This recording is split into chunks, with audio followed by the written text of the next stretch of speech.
Hello, guys. Let's see. I'm excited to get started. Set up here. Hello, guys.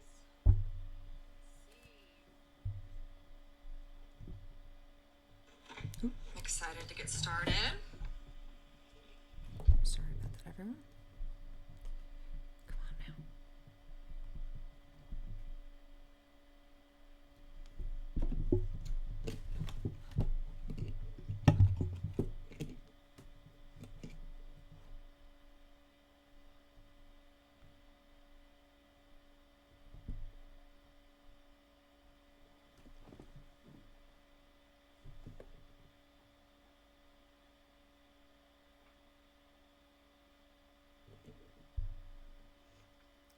All right, everyone, as you're funneling in, can you just tell me introduce yourself, tell us where you're from. I am right outside of Boston in Walpole, Massachusetts, the beautiful Walpole, Massachusetts. And yeah, I'm excited to talk to you guys today about high value content. Let's just wait a few more minutes.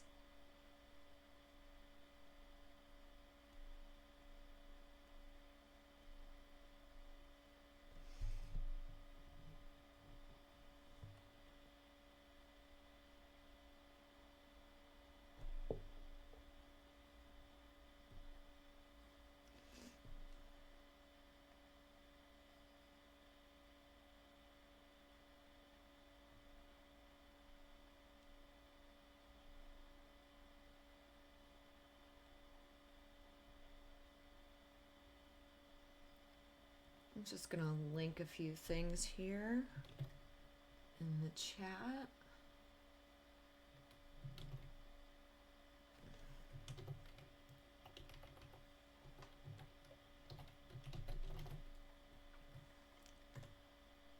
While we wait.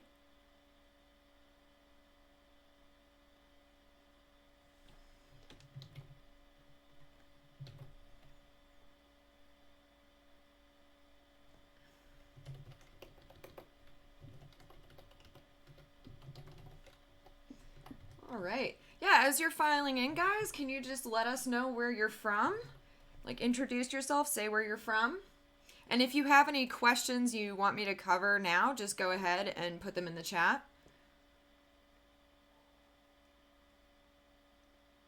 Alrighty. Let me send this for you guys so you have it, because I'm going to be talking about, so these are the webinars that I've done the past 2 weeks.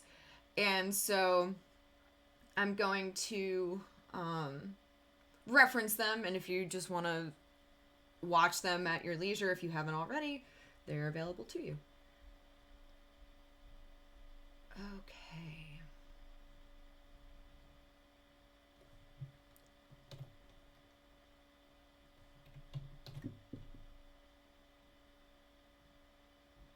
All right, well, let's go ahead and get started then.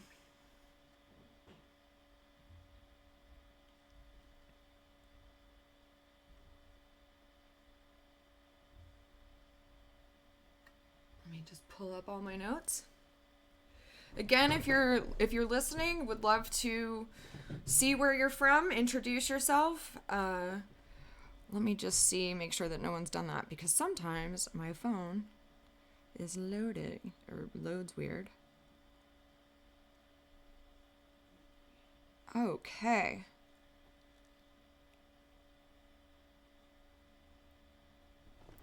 All right, well, let's get started.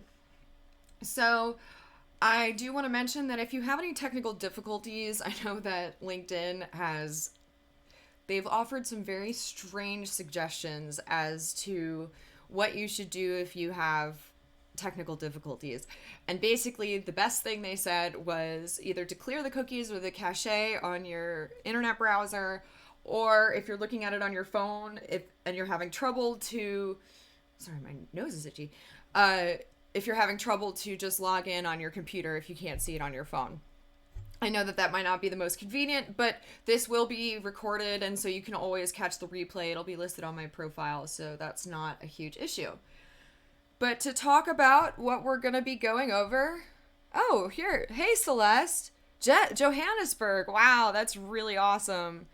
I would love to visit South Africa. I have heard amazing things. So thank you for introducing yourself, and I'm glad you finally found the link and was able to get in. I know that this LinkedIn stuff can be tricky, but I'm going to try to be watching the comments on my phone, but then also giving them presentations. So, I'll do my best. But so today we're going to be talking about getting reach and engagement on LinkedIn with valuable content. Woo! Obviously, everyone talks about content, but I'm going to take a little bit of a different spin on it. Because I'm going to talk about some things that I think aren't really discussed a lot when people on LinkedIn say you got to post. So I will be sure to mention all of those things. So first off, we're going to talk about Clearlead, my marketing company. So my name is Emily, and I am the founder of Clearlead Marketing, and we help B2B teams, sales teams included, build and sell on LinkedIn with science. And if you notice, I kind of have a low followership right now. I've been running clients' accounts behind the scenes, and so I'm doing the same for myself right now. And so hopefully we all can build and sell together. And I'm obviously here to support you in any way possible, and so is my team. So we've got a team of copywriters, lead generation strategists, graphic designers, video editors, scientific researchers, and data analysts, all ready to support you. And I'm going to be putting out more DIY content and having some more DIY offers in the future. But we also do done for you or done with you marketing and lead generation, content creation help. So if you need us, we are here. But just briefly, what we'll be going over, like I said, getting more reach and engagement on LinkedIn with valuable content that your clients will absolutely love. So this is going to include talking about commenting, engaging, and profile optimization just briefly. Then we're going to talk about how to brainstorm valuable content, the difference between a hook, a call to action, and obviously the use of hashtags on your posts, what to do or not do when you're tagging a person or a company on your posts, the different content types and their performance and when you should post them. And then also we're going to be talking about structuring content for readability, and a really important topic that is not talked about enough, but accessibility in content creation. And then of course going over free and paid software that I use. Obviously, if you have questions, please go ahead and post them in the comment section, and I will make sure to look out for them. But I will answer them at the end of the webinar. And if we run out of time, I will answer your questions either in the comments or I'll message you about that too. But I think we should be okay. It is going to be a long presentation though, so hold on tight. And then also, while I'm going through this, I really do want to know what kind of content you'd like to see from us. I'm going to be putting on another webinar next week, and I have some ideas, but I just want to see if there's anything that sticks out to you. I've already done a webinar 2 weeks ago on profile optimization, which I've linked in the comments. I did one last week on lead generation, which again, I linked in the comments. And you can also find those on my profile.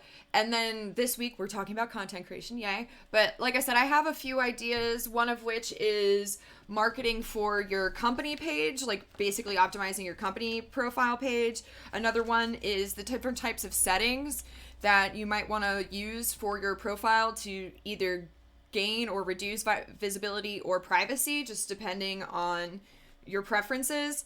And then another idea that I had was just business fundamentals, like how to organize your life using different software and tools. So those were some ideas that I had, but I can be malleable. And then of course at the end, I'm going to be giving you some freebies. So stay tuned for that. Okay, so step one in all of this. Actually, before I get into that, I just want to say a disclaimer that I am still perfecting how to write content for my personal page. Every business is different. So all of these techniques, you know, you can kind of pick and choose what you like, what feels good to you, what you think will work for you. But also, it really just comes down to personal preference. And I've learned a lot of tips and tricks that along the way that I've really liked. So I've condensed them all here in this presentation for you. So step one that's really important is personal profile optimization. I gave a webinar, like I said, but you really, when you're reaching out, when you're engaging with people, when you're posting, you want to have your profile look professional, and you also want to show like relevance. Like, what experience do you have that justifies you posting this stuff or interacting with these people? And that it really does help when your profile, both your personal and your company, look amazing. Again, I gave a webinar on this, and I also have a freebie that I will link at the end for you to really hone in on how to optimize your profile. And I will say that I'm offering free profile audits. So yes, you can do it by yourself with the guide that I have on my Gumroad account, or you can reach out to me and I will audit your profile for you and give you customized recommendations on what you specifically can do, like literally step by step what you can do to improve your profile. So step 2 of this process is obviously commenting, engaging. This is a really important part of this because you can post all you want, but you also need to start posting on other people's content as well. And a really good piece of advice that I read recently, and I forget who wrote this, but it was on LinkedIn, and they said, don't just like a post. If you want to get more reach and showcase your expertise, showcase your personality, and make friends, you should both like and comment on a post. And obviously, if you really like it, then repost it. But commenting helps you show up in other people's feeds so their network can see you. It gives you more credibility if you're chiming into that post with a little bit of your knowledge. And it also is a chance for you to showcase exactly who you are. And you know, when you post on a comment, your face pops up right there along with all of the other faces. So it's a really great way to get more eyes on your profile and on your content. And again, I have a freebie in Gumroad where it's a daily commenting spreadsheet where you can keep track of the profiles you want to interact with and then take about 10-15 minutes a day, click a few profiles, interact with some of their comments, and just get those networking juices flowing. And then the third step in this is sending connection requests. We talked about this last week with the lead generation webinar, and I do have a freebie that talks about how to send connection requests and exactly how to do that. Again, I will link that at the end. But this is a really great way to expand your network, one, and also get eyes on your profile and make friends. And yeah, David, I do agree that is a great way. Liking and commenting is a great way to get more exposure. It's so easy to do. And obviously you don't want to just comment anything. And I would recommend that if it's not positive, like if you're being a troll, like, you know, LinkedIn's not really a place for that. But obviously if it's positive, if it's a compliment, if it adds value to your potential clients, then great. But yeah, so sending connection requests is a great way to expand your network and also make friends. Obviously, I'm in the business of, it's called social selling. I'm not a salesperson. I don't like sales. I try to just make connections and see if I can help people. And if I can, great. If not, awesome. Then I made a connection and it's just another person in your network. And the more second degree and first degree connections you have, the better. But again, I talked about that in last week's webinar. But here's what we're all been waiting for. Step 4, creating valuable content. This is what we all came here for, right? So there's great ways to brainstorm valuable content. I'm going to start with brainstorming because some of you might be like, man, I really don't know where to start. I've never created content before. I'm not a writer. That's okay. I totally understand. I do come from a writing background, but it can be pretty daunting to think about, but it's actually not that bad. So there is a content brainstorming freebie that I have I already talked about it in one of the previous webinars for just generating content ideas. And again, I will link that at the end. But I'm going to talk about, so AlsoAsk.com and AnswerThePublic.com are two really cool sites that allow you to find topics that are relevant to what you do. So let me just show you what those websites look like first. So this is also ask.com. They've actually recently revamped their topic, or I'm sorry, their interface on their website. But let me enter a topic here into the keyword research. Now you can pay for this, but you get 3 free searches every single day. And it is a really awesome tool that's free, which is great. So let me just type in, let's do lead generation, and I'll just show you. So I typed in lead generation. Oh, I did want to choose where I was from. Obviously, they have all these different locations. I'll just choose the United Kingdom. I should have chose the United States, but that's okay. And then, of course, you can get a deep search. You can go into a standard search, but we'll just go to standard search to show you. So if you type in lead generation, these are the most commonly asked questions regarding lead generation. So what do you mean by lead generation? What is the best example of lead generation? How do you generate leads without cold calling? These are all potential topic ideas that you could talk about if lead generation was your expertise. Obviously, you want to add what your expertise is. How do you generate leads? What's the fastest way to generate leads? So as you can see, already you've got a pretty big list. Like you could just literally go through and say, okay, so I like to specialize in lead generation. I'm going to answer these questions because these are what's being asked most commonly on the internet already. So you could literally just copy and paste these questions and just answer them and then post about it. Boom. Problem solved. So that is tool number 1. Tool number 2 is Answer the Public.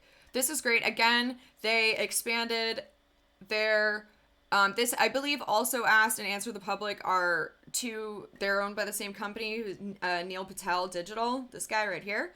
But, and they also expanded some of their searches. So it used to just be Google, but now they have Bing searches that you can do, and also YouTube searches that you can see what most commonly is searched about on each of those platforms. But again, I'll type in lead generation because that's one of my areas of expertise. And I am registered here, but you can get 3 free daily searches, which is great. But this is a little bit different. It takes a little bit of time to pull up. But as you can see, let me zoom out a little bit so you guys can see more easily. This shows you what kind of questions are asked very commonly.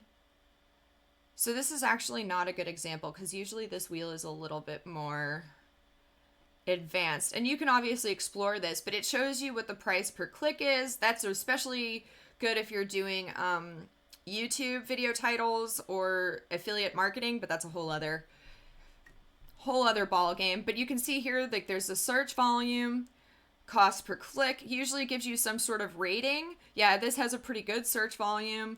Average cost per click is great. And it shows you this table that just, and it goes from dark to light, showing you what's the most searched to least searched. And it just really kind of breaks things down very cool for you. So it says lead generation examples, requirements. Lead generation can be defined as, so people are looking for the definition. It breaks it up really interesting. One also really cool list that I like that they do over here is they do it by alphabetical order. So you can see, so they do block out some of these. They used to give you more information. I think they used to give you like 5 or 6. Now they're only giving you like 1, which I get that. And I'm sure if I signed up or if I logged into my account that it would give me more. But it can show you what the cost volume is. And I do believe that it lists it by most at the top to least at the bottom, but I'm not sure. But you can see what's being searched for often, and it might give you ideas for new businesses or for content. So I just wanted to show you this site. I'm not going to get too into it because you can kind of click around and explore, and it's very, very intuitive. But they also have a list here. Just explore. Can So they do it by words and prepositions and things like that, comparisons. It's just a very, very interesting tool. So I highly recommend that you explore it a little bit more. But that is a great way to come up with ideas. Also, other great platforms to come up with ideas because people are actively asking questions on them is Reddit and Quora. And there's actually whole marketing teams that use Reddit and Quora to find leads. But again, that's a whole other segment that I won't get into. But Reddit and Quora have really great questions, and you can obviously just type lead generation Reddit, lead generation Quora, and see what comes up. I'm sure Reddit's probably going to have a little bit more about lead generation, because Quora is a little bit more of a professional, academic sort of space. So those kind of questions are safe for that, but it might be, and it's worth exploring. And then lastly, probably the easiest things to brainstorm content with is looking at the comment section of both your posts and other people's posts that are in your niche, in your industry, to see what people are commonly asking on those posts. You could literally take those posts, respond to them in real time, copy and paste their question, copy and paste your response, and then make that into a post. And then this is also one of my favorites. Obviously, from a business standpoint, you should always be listening to your customers and what they're asking or what they're saying. But customers ask questions all the time. And I'm sure that if you've been in your business for a long time, there's the same questions come up on repeat. I would highly recommend that you take note of those somewhere. I use my phone. And also basically I've just started transitioning over to using Notion to keep track of all of my ideas, but you can store them in Google Docs, Google Drive, things like that. Those are all really great tools to find what kind of ideas for content will work for you. So I'm just going to briefly talk about this, but because everyone that's listening to this is probably just starting out, I'm going to talk about it because it's a thing, but I also want to say that you don't necessarily need to worry about this. So there's TOFU, MOFU, and BOFU. They stand for top of funnel, middle of funnel, bottom of funnel. And there's, as you can see in this presentation, in this schematic, that there's all sorts of different things like blog posts, things, infographics, things to make your customers aware or your clients aware. Then there's educational resources, webinars, things like that, like middle of funnel, like this, to kind of educate people. And then there's bottom of funnel content that include like client case studies, demos, trials, consultations, things like that hopefully get people to decide that they want to work with you. Now, there's a lot of content creators that talk about TOFU, MOFU, and BOFU. Honestly, it can be very overwhelming. What I say is, if you're just getting started posting content, just start. Just absolutely start. Don't worry about this right now. That'll come when you get better at this. Just start. And the way to start out is, obviously, you've already brainstormed some content by listening to your clients or looking on alsoask.com. But a great way is to just share your expertise. Share the results that you've had with the work that you've done. Share your clients' results if you do work for your clients. Show your unique process or whatever it is that you do that makes you stand out. And then, of course, you want to talk about your offers, like a lead magnet, like I talked in last week's webinar. But you just want to just get started. Don't worry about all of the conversions and things like this. But when you're creating content, what you want to do is keep in mind, what is the point of this post? Will my ideal client find it valuable? Will they care? And I've definitely run into this issue in the past where I've just posted because I thought it was valuable, but perhaps the people, my audience, didn't think it was valuable. And so you definitely want to keep these in mind. One, I know that, after you've brainstormed and you're keeping all of these things in mind about what's valuable, you're like, well, but I still don't know what to write. Okay. So there's many, many different copywriting frameworks. If you've never heard of the term copy before, copywriting is just you literally writing copy, which is text, for your audience. Now, there's several different types of frameworks that can be used. But this is called PACE copy. It's called pain, agitation, ideal situation, and solution. There's also PASS, which is pain, agitation, solution, which is a little bit simpler.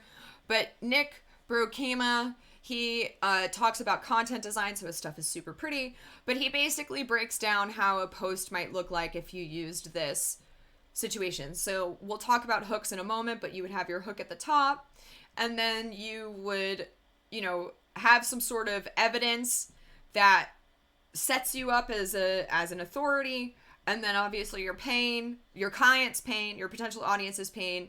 You want to agitate the pain by talking about things that you've tried that didn't work, or struggles that you've had that led you to this situation where you're trying to come up with a solution. Again, there's a lot of nuances in this. I just wanted to bring it to your attention. I'm not going to go into it in too much detail. But you can literally type in Google like copywriting frameworks and a bunch will come up. The PACE is not the only one. There's so many more.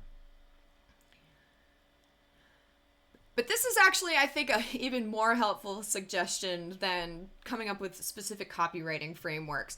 So Yasmin Alik is how you pronounce his name. He made a post fairly recently that he writes every post like he's talking to his father. So he starts every post with, when he's writing it out and planning it, he starts it with, "Dear Michelle." In my mind, it's Michelle. She's a friend of mine, but she's also a client of mine. I say, "Dear Michelle," and then I end, at the very end of the post, I write, "Love, Emily." And then I write the post as if I'm writing a text or a letter to them. And in this way, you make sure that you say all the right things in a language that they will understand and they will resonate with. And hopefully then that will, of course, translate over to resonating with your audience. But of course, you want to delete the "Dear Michelle" or "Dear Emily" at the top and the bottom when you're done. But then when you do that, you just post it.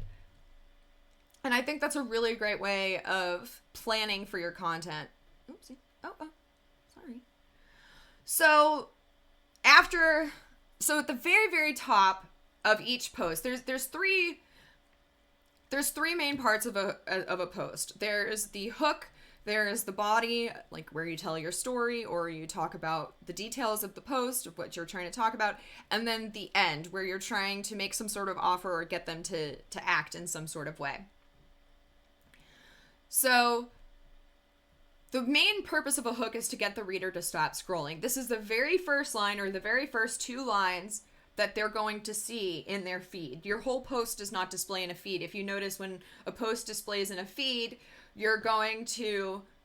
it's going to say like "read more." You want people to click that "read more" button. And so what really gets people to click that "read more" button is specificity and drama. So people love like numbers, people love dates, people love like how I scaled my company to 100,000 per month in one year, stuff like that. People want to like know like, oh man, how'd they do it? I will admit, total disclaimer, that I am getting better at this because I come from a scientific writing background, and so I'm not very good at storytelling, but I am good at specificity. And so I've been perfecting this myself, but it is something to keep in mind that people love numbers, people love drama.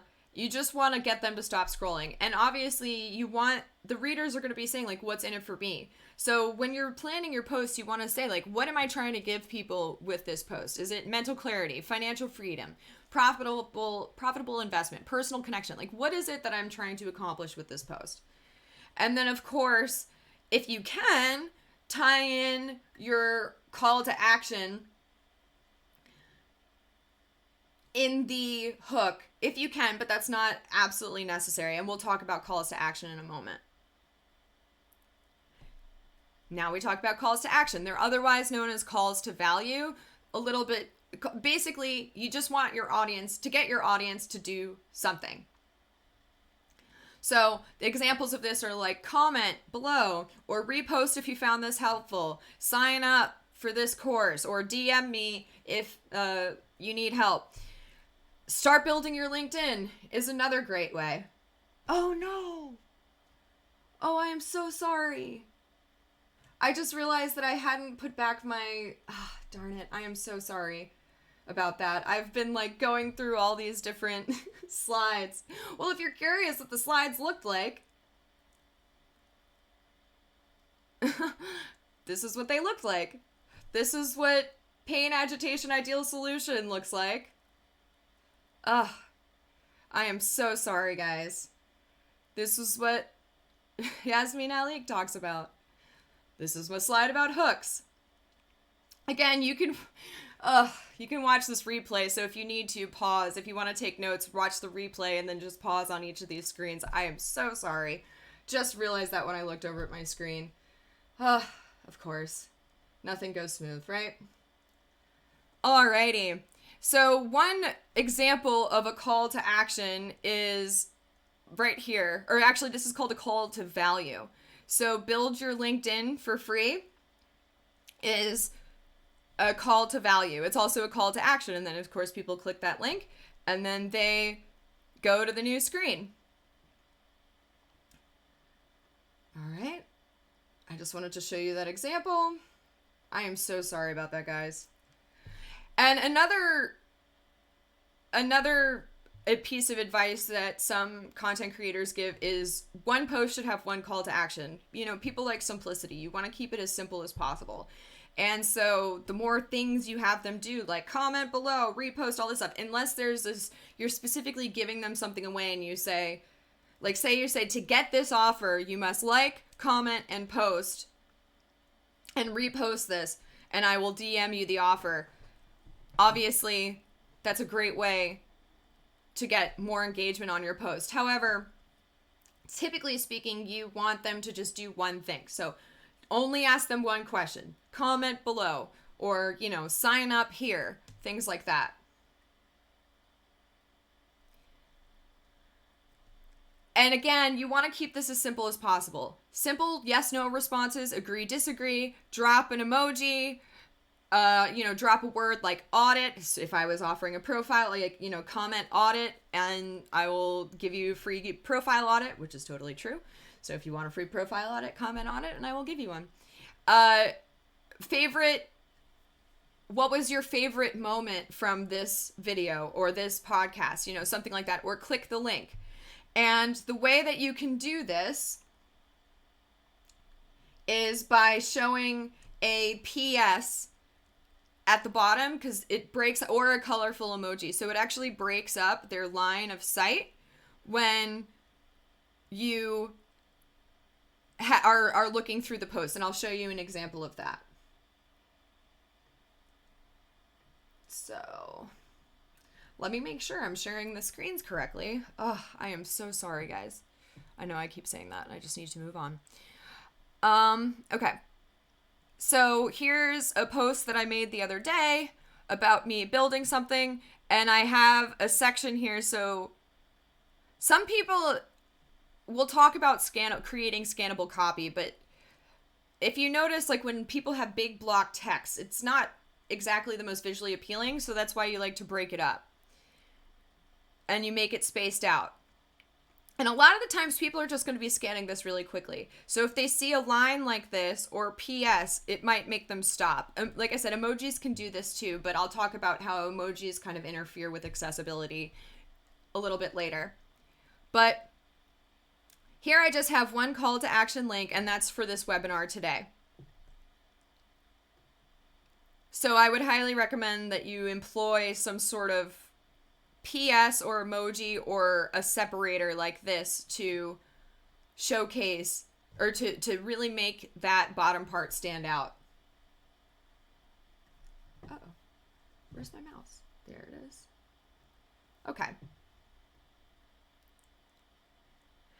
And this is something that people talk about a lot, to link in your post or not to link, like I just did with the webinar.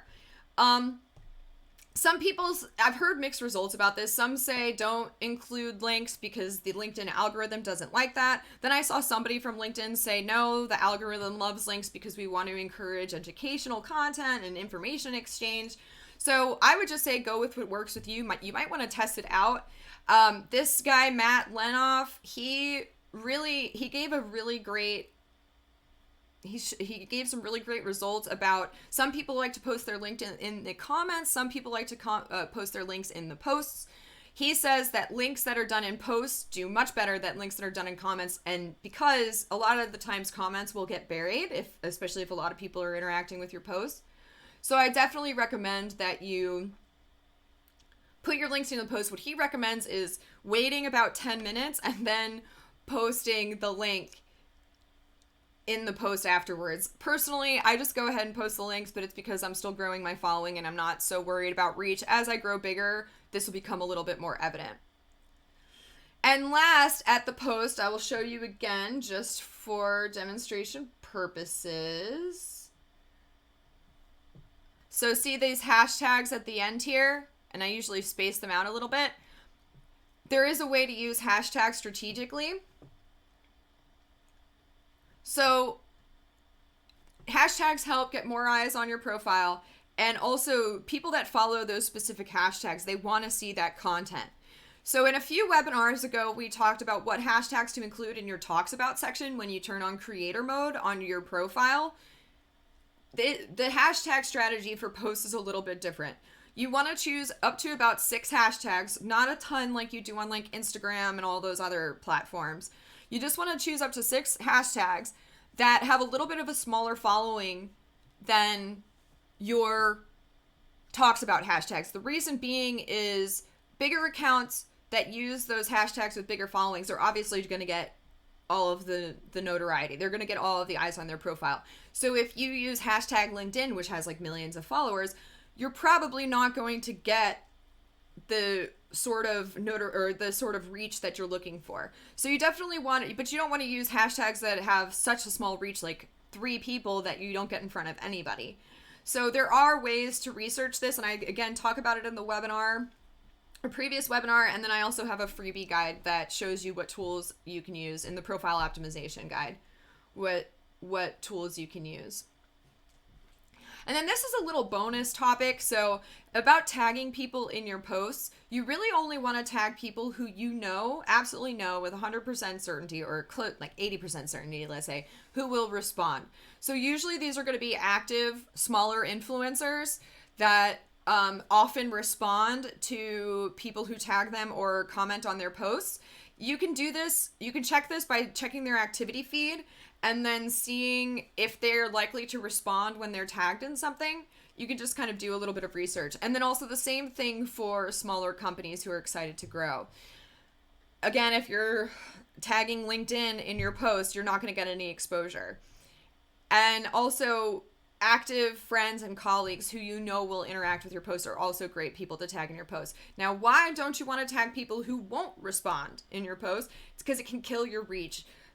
LinkedIn algorithm basically docks you if you try to tag a lot of accounts and nobody interacts. Now, I don't know if you guys have been following my profile, but I did a little tester of tagged companies I think last week, where I tagged a few companies, some bigger, some smaller, just to see who would respond. And 3 of the companies that were on the smaller side that are very excited to grow on LinkedIn ended up interacting with my post, and it got a decent boost. So of course, in the future, I'm going to be posting about those companies, like how I use those tools a little bit more so that I can get more reach and then also provide valuable content to my audience.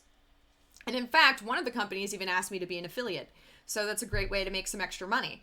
It was Focus CRM, if you're wondering. And if you want to support me and support Focus CRM, which is a great way to manage your clients, just let me know and I will send you the link. They don't offer a lot of money. They said they were only going to give me like a max of $150 per quarter. I was like, ooh, wow, but money is money. So, can't be mad at that. So I will be completely honest.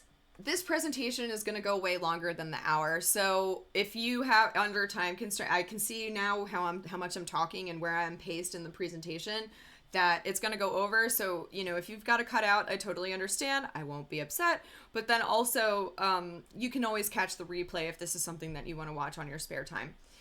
And so I'm going to talk briefly about like the different types of content and their performance. So by far right now, that the way that the LinkedIn algorithm works is that carousels get the most eyeballs on them. They just get the most reach for whatever reason. I think people like that it's quick, digestible content that they can scroll through really quickly.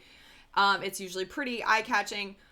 Obviously, there's like design considerations for this and content considerations. That's a whole other, that could probably be its own webinar. I won't get into that. But I will just say that carousels right now are doing very, very well. I bet that this will change over time because I think people are overusing carousels. But for right now, they still link. And I'm actually going to start posting some carousels in the coming weeks to test out to see how they perform on my profile. Because again, every business is different. Second, I think that probably selfies and video are almost neck and neck, but because like some people like videos, some people don't, but video content also does very well. And unfortunately, in my mind, I think it's unfortunate, but selfies do really well on LinkedIn, which is like, I wish they wouldn't. It's like, for me, like selfies are like for Facebook and Instagram, but it is what it is. People like that personal connection, and it does make sense. So, yeah, selfies do really well. And then last but not least, text and graphic posts. I like text and graphic posts. I think they're great. And you can also kind of combine them. You could do a text post with a carousel, a text post with a selfie. Obviously, you want to have text and you want it to be, again, relevant to your ideal clients. But if you don't include any sort of carousel with your text, or even just like a plain old graphic post, those tend to do the least well out of all of these. And actually, I used to have the free version of Authored Up, and they would tell you how your content performs as compared to other types of content. And by far, this was the ranking probably about 6 months ago. And from what I've read online, it hasn't changed. But Authored Up moved to a paid platform, and so I stopped using them just because I can do my own research. I don't need Authored Up. And then, of course, as always, include your call to action and include some sort of call to action in each of these. Whether you want people to engage with your post, whether you want somebody to sign up for something, you always want to include the hook, that story, and then your call to action offer at the end. But if you use a carousel, a video, a selfie, or a graphic to amplify that, that is wonderful. And to get eyes on your profile. I know on the note of graphics, I know that funny memes do really well, or funny pictures, funny comparison pictures do really well. So anything to get people to laugh, obviously. All right, so a lot of people ask like, oh, when should I post? How often? I'm gonna say, when you're starting out, who cares? Just do it consistently and at least one time per week. I feel like that's doable for a lot of people. Obviously, as one of my favorites, Alex Hormozi says, volume negates luck. So the more you post, the better, obviously. And even posting multiple times a day, some people say that kills reach, but even if it kills reach, you're still getting more and more eyes, and you're showcasing more of your experience and more of your expertise. So it's not a bad thing to post more. But again, just do it consistently, and I'll show you why in a second. And I will say, as far as like what time seems best, it seems that morning is best, but I'll show you a hack where you can also capitalize on the afternoon as you're growing your profile. But this is something that varies from business to business. It varies based on who your audience is. And so it really just depends on what works for you. And here's also another consideration for what works for you. So I just saw this post. This was just the other day. Donna Daskalova, she posted about if using LinkedIn's scheduling feature kills your reach or not. And this is shocking to me, but it actually does. And she's a data analyst, so she did all of the necessary tests for this. And basically what she found was that if you don't schedule a post, you just copy and paste over the necessary information and the graphics and stuff in real time, and then you post it whenever is free in your schedule. That does much better than using LinkedIn's scheduler that they have where you can schedule posts ahead of time. Now that seems crazy to me because it's like if your algorithm is going to consider it as an automation software or something like that and it kills reach, why would you have that as a feature? But for whatever reason, it does. She She posted just on her phone, just live for every day for a week, and then the next week she did the same exact thing, but she used LinkedIn Scheduler, and this is what she found. So as you can see, posts that weren't scheduled get way better reach than posts that were scheduled. Very unfortunate. But here's what's going to happen. I'll show you that regardless of when you post, again, just post consistently and post as much as feel good for you. This is what happens when you don't post. So see this flat line? This is a client. This is data from a client of mine. I had been marketing for him for about a year. Well, a little less than a year.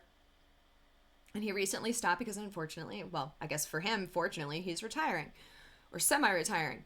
But here's a flat line of where we didn't really post at all. Then we started posting right here. And then we really started figuring out what gets engagement with his audience. And we posted consistently this whole entire time. And then this is around the time around the holidays when we stopped posting as much. And as you can see, this is what happens with consistency. I'll show you what happened with his followers over time. So this is the same time period, same client. Even though, if you notice in the previous slides, some posts got more engagement than others. Look at this over time. It's still increased. And there were some jumps on posts that did really well. I'm sure if I should have done that. I should have overlaid these charts. But if you see the bumps here correspond with bumps in followers, which is really fascinating. But again, consistency is key. And if you do it consistently, and also simultaneously, we were sending out a lot of connection requests and connecting with people in the messages. And I talk about that in last week's webinar. But this is what happens when you maintain consistency on LinkedIn.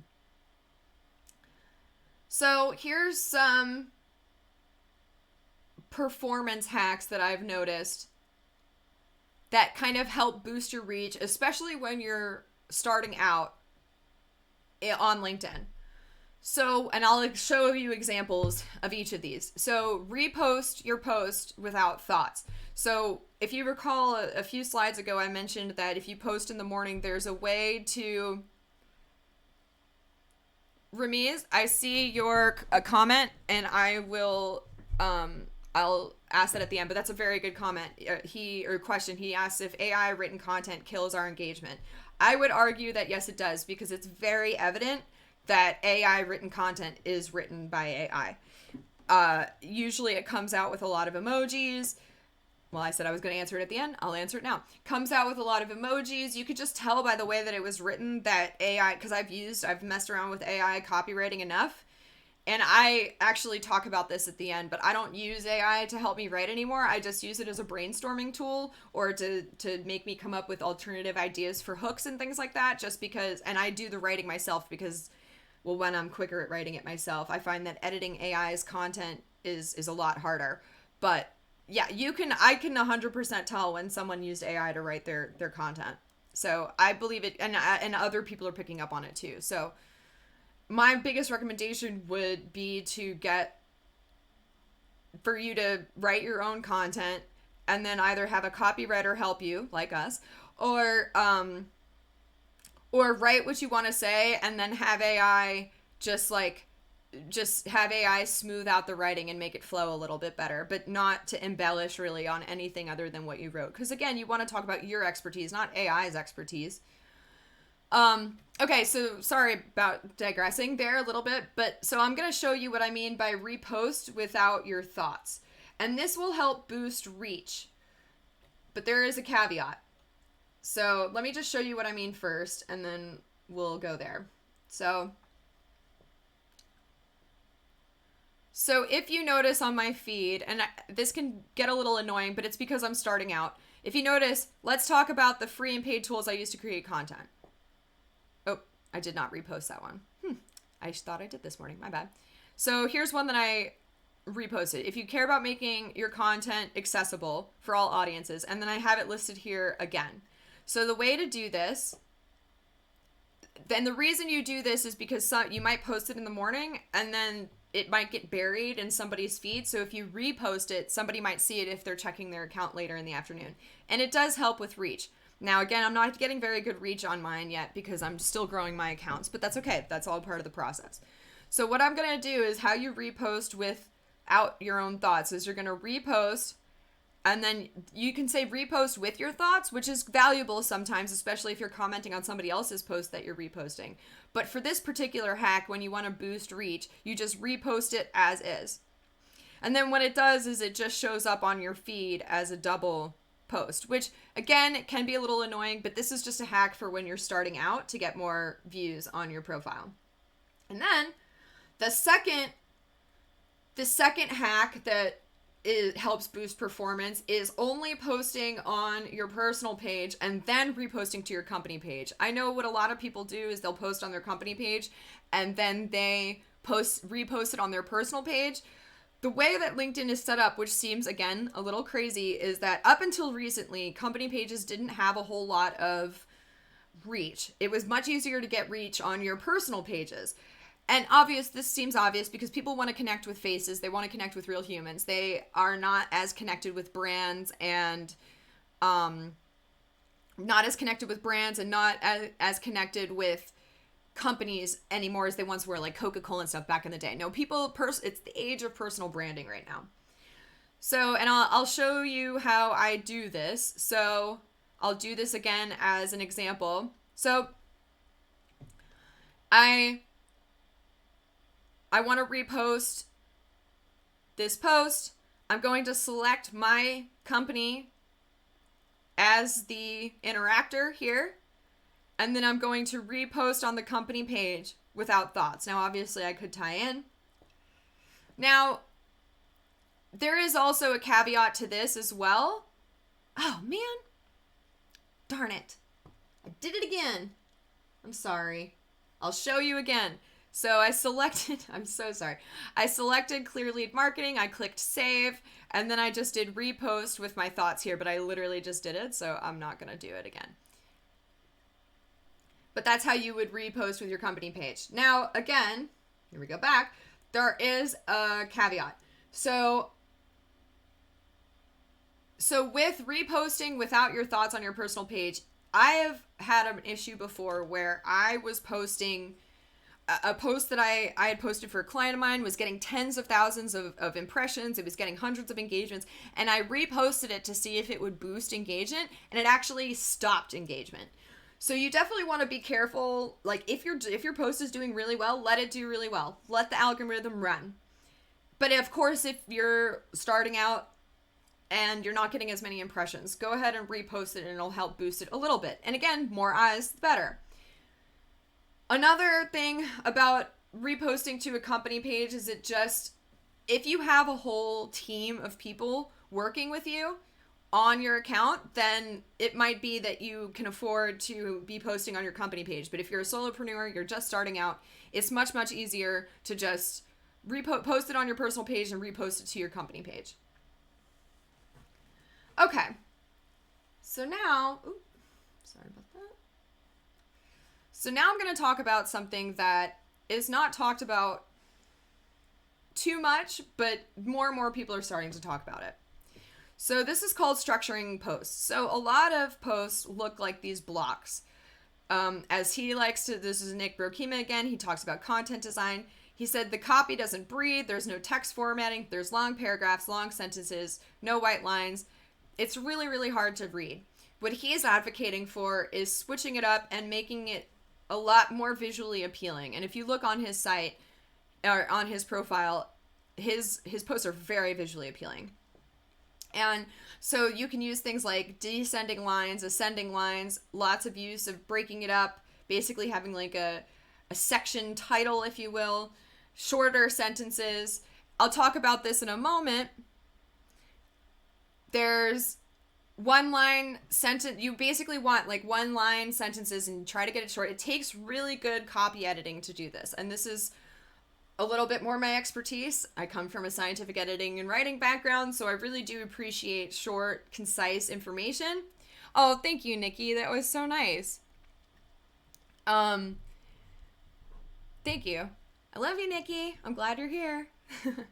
And then also, this is something I'm going to talk about this in a moment, but Lara Acosta and both Nick Burkema and I believe Yasmin Alik all say that you basically want each line of your post, it could be its own standalone hook. It could be its own captivating thing that gets somebody to stop scrolling. There's a caveat to this as well that I will get to in a moment, and I'm sorry for the lack of quality here, and I wish he would have colored them different, but this is a bad example of text, and these are better examples. Break them out, short lines, blocked paragraphs, title, list, title, list, title, list. Kind of a hook over here with an ascending list, and then maybe a call to action at the bottom. Hook, ascending list with a call to action at the bottom. And as you can see, it kind of just draws your eye. It's almost like intentional arrows that draws your eye to what it is you're trying to get that person to do. And obviously, it just makes it more scannable. It makes it easier to read, and we all hope that everybody's reading every single word of our posts. But let's be real, what do you do when you're reading posts? You scan through, so you want to be thinking about that when you're creating your posts. Again, though, this is difficult, and you might need help. But that's okay. It takes practice. So here we go. Back to what I said about Lara, talking about writing every line like a hook for maximum impact. And it does take a lot of good editing. But again, you can refine this and get better at that. So that's the caveat here. It's called copy editing. You need to get really good at it, it's always a work in progress, right? It's like a practice. But the more you do it, the more reps you put in, the more comfortable you get, the stronger you get. And then here's a little bonus tidbits. So what I like to do is I use hyphens or arrows for lists. So the way that you can't use bullet points on LinkedIn, the way that it's structured. Now you can, but I'm going to talk about why you shouldn't with Unicode text editors because it's not accessible to a lot of audiences. But using hyphens and arrows are really great ways to make your list stand out. And then also you want to visually separate your call to action, like in the previous slide, and then the hashtags at the bottom. I like to just kind of get those at the bottom because those are just for the algorithm. Those aren't for people don't read the hashtags. It's just for the algorithm to get more exposure. So I'm going to talk about this topic because I think it's really important, and it's sad that we're getting towards the end here and that some of you might be leaving. I hope you don't, because accessibility is something that a lot of people don't talk about. Yasmin Alik, he originally I was always thinking about it, but he really put it into a nice post a few months ago. And basically 33% of the population has sight or hearing impairment. So a lot of them are using screen readers and text readers to audibly relate their what they're seeing on their screen so they can participate in social media just like us who are not hearing or sight impaired. And so really great tips that Yasmin gave, and I have some notes of my own, but basically don't overuse emojis. This is tying back into like AI written content killing engagement. AI written content always has emojis in it, and I don't know why they do it. Even if you ask for it not to give you emojis, it'll still give you emojis, which is very annoying. Sometimes, I know there's ways that you could prompt engineer it, but don't overuse emojis. And this is actually something I need to start doing more. Put the emojis at the ends of the sentences, not in the beginnings of the sentences. And I'll tell you why in a moment. Also, if you use all capital letters, like let's just say, this is crazy in all caps, that it gets read out. I'm pretty sure that on a text reader, it's like capital C, capital A, capital P, capital S. Could you imagine trying to read in your mind what that says every single time it says capital, capital, capital? So there's other ways, I'll show you in the next slide. There's other ways to emphasize like italics, bold, caps, things like that. Because if you use a lot of people, you might see them using fancy text generators that have bolded sections and things like that. I know Authored Up and HeyYay are ones that do that. I will show you in the next slide why that's a physical representation of why that's bad. But basically, it sounds terrible on screen readers, or it doesn't sound like anything at all. And that's for the use of emojis, for all caps, and for fancy text generators that have bolds. Now, this is just an example. I don't know exactly how to pronounce his name, so I'm sorry if you're listening to this and I butcher it, but I'm going to say Maciej Pisak or Pisach. Anyway, he used OfferUp. I believe it was yesterday or the day before that. He used authored up, and to make this list, and he bolded here, and then he used these arrows. Now the arrows are actually pretty good. The arrows show up, but this is what happened when I copied and pasted it into PDF. This is what it's going to look like on a screen reader. So you're going to have 5 strategic principles and tips to stand out. Now, 1, if you notice, he's capitalizing every single letter, which isn't necessary. In the beginning. And then 2, as you can see, it shows up empty when I copied and pasted it over to a PDF.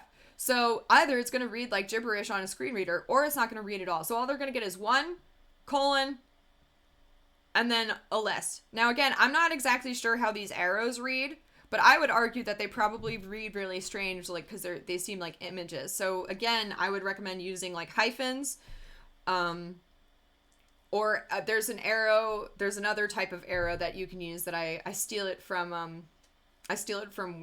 Google Docs. But so that's just something to keep in mind.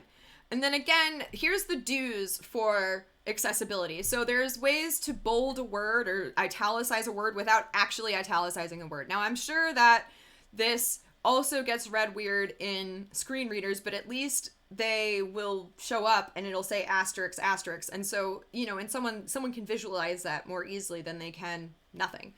So I like to use asterisks to stress a word. Another way to do it is to write concise sentences and keep your posts under like 1,000 characters or less, which is around a 60-second or less reading time. And then this is a really interesting thing that Yasmin pointed out that I had never realized before, was that use Pascal case for hashtags. So a lot of times, and I know that LinkedIn defaults to this, which is very unfortunate, but they default to where all of the first letters are lowercase. But for screen readers, it's much easier for them to be read if you capitalize the beginning of every word. Now, I know I said in the last slide, don't do that for the body of the text, but for hashtags, it's a little bit different because they're going to hear hashtag and then after that. And then also, another great thing that you want to do, and now if you use Canva, it makes it super, super easy to do this, but you want to use alt text in your images. So I will show you what Canva has, because it's a really great tool. It's a new feature that they just came up with, and it's very exciting to use. So this is a client of mine. I didn't know about this. Actually, when I was creating these graphics for him, Canva had not yet come out with this feature. It literally is a new feature in the month, but here's how you find it. So you go to File. I wish they would put it in a more prominent location, but they haven't yet. And then you go to View Settings, and then you go Check Design Accessibility. And it will give you recommendations for typography to make sure that you're using font that's easily readable to people with vision impairments. You will also be given color contrast recommendations if, say, there's some text and backgrounds that are harder to read than others. But this is probably the biggest thing that I think is amazing. So it will actually give you alternative text suggestions. And it does this by having these little, on every single slide, it gives you these little dots that say like, yo, you didn't do it right. And so you say add alternative text. You click that button and it says suggest for me.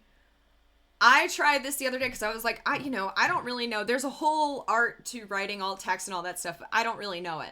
Well, guess what? Canva will do it for you. So that's, oopsies. That is not what I want to do. You can mark some stuff as decorative, which is what I just did for that. What I wanted to do was Tracy. Okay, here we go. Suggest for me. Watch what it does. A person wearing glasses and a blue shirt. Boom! That's all that you need, and then you just click save, and it's done it for you. Obviously, I'm going to add alternative text, mark as decorative, and I said that weird, and then there you go. No alt text, I'm going to mark that as decorative. Perfect. And see, now this slide is good to go. So then you would go on to the next slide. It literally does it for you, which is absolutely amazing. And obviously you can edit it your own if you need to, but it's just a really, really great feature.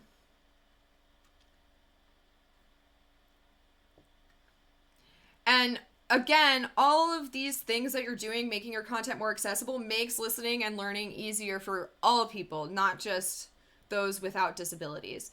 So I highly recommend that you incorporate this into your content. Not a lot of people are doing it, and it's definitely necessary. Okay.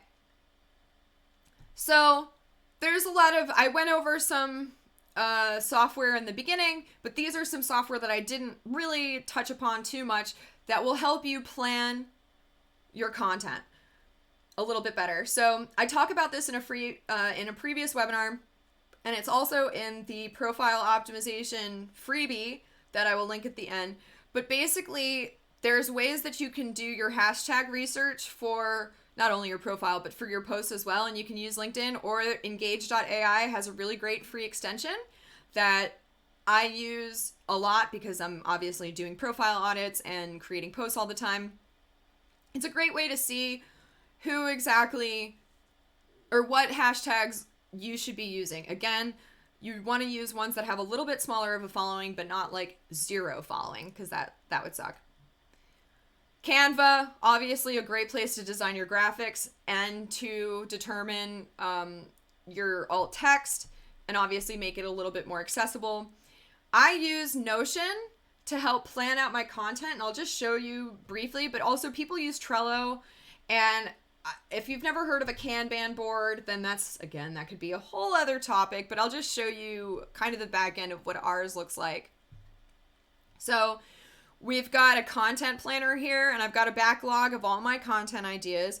And then we've got ones that we're drafting, ones that we're reviewing, and then, well, this one was here earlier. These are done. These are finished and ready to be published, and then I move them over into the published category. You can do this on Trello too. Notion is free. Well, they have free and paid versions. I believe that Trello has free and paid versions as well.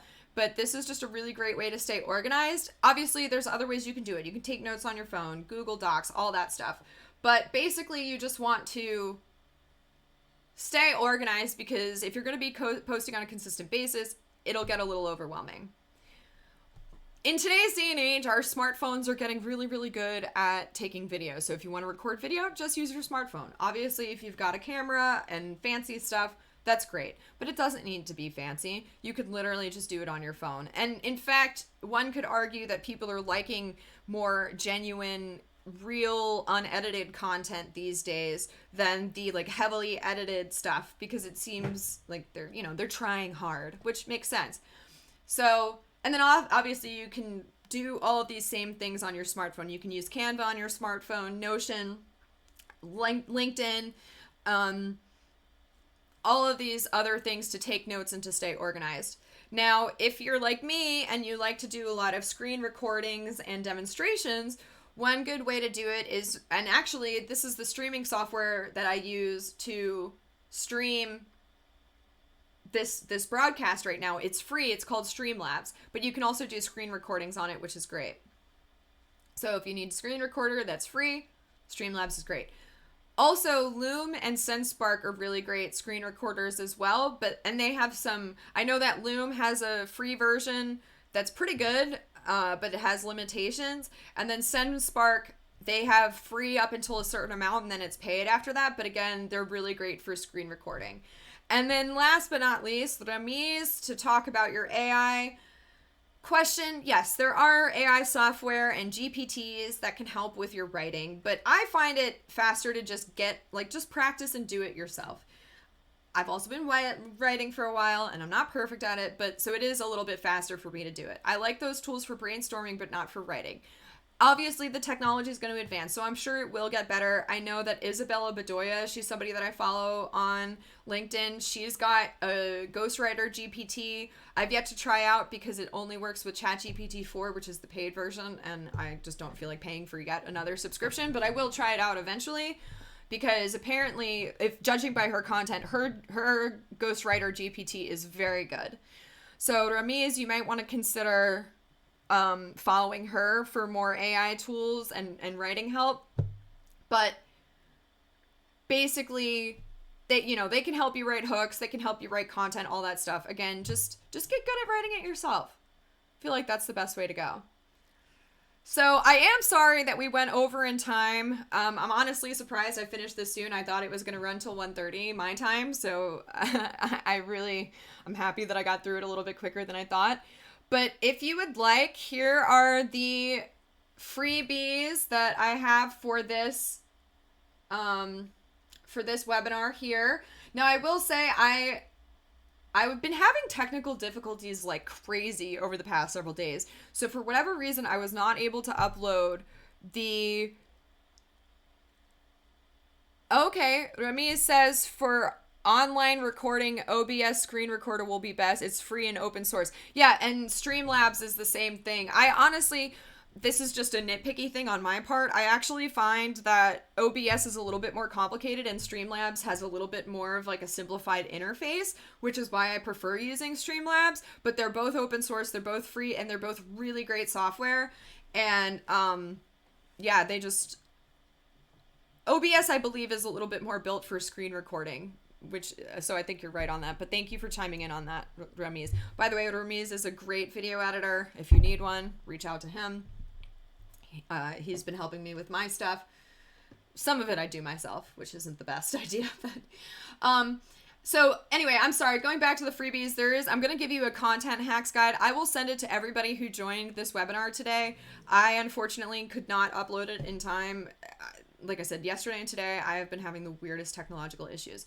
But you can find all of the freebies that you need.